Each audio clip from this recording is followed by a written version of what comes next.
नमस्ते, प्रणाम, जय श्री राम दोस्तों। मैं वैष्णवी हूँ। मैं पूजा। हम कलावती। भैया आप सबके स्वागत है, वंदन है, अभिनंदन है। ठीक बहुत प्यारा सा गीत सुनावे चलते ही। बहुत अच्छा है। चुटकुला गीत है।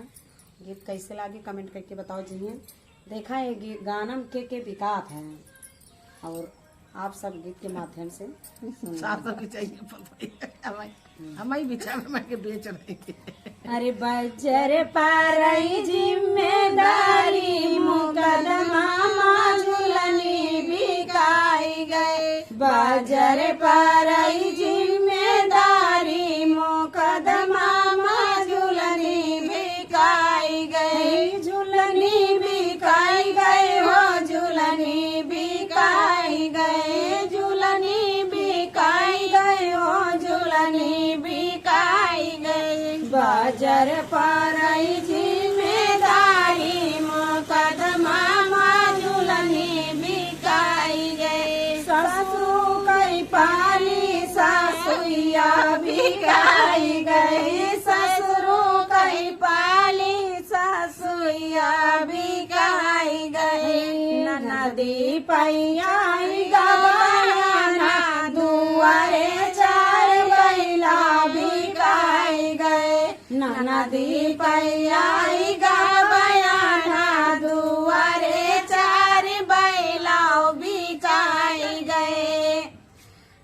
बाजार पारई जिम्मेदारी मुकदमा झुलनी बिकाई गए। जेठवा कई पाली जेठनिया बिकाई गए। जेठवा कई पाली जेठनिया बिकाई गए।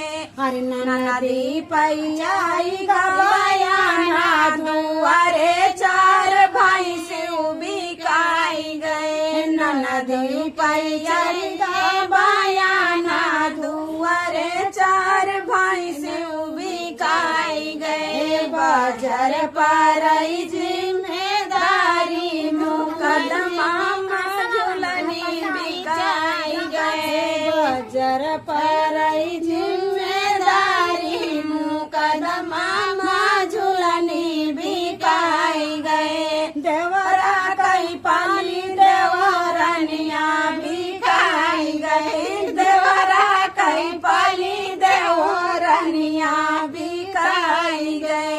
नदी पई चढ़ी गवाना दुआरे चार बड़वा बिकाई गए। नदी पई चढ़ी गवाना दुआरे चार बड़वा बिकाई गए। बाजार पारई जिम्मेदारी मुकदमा झुलनी बिकाई गए। भैया कैसे लागते हैं? कमेंट करके जरूर बताना।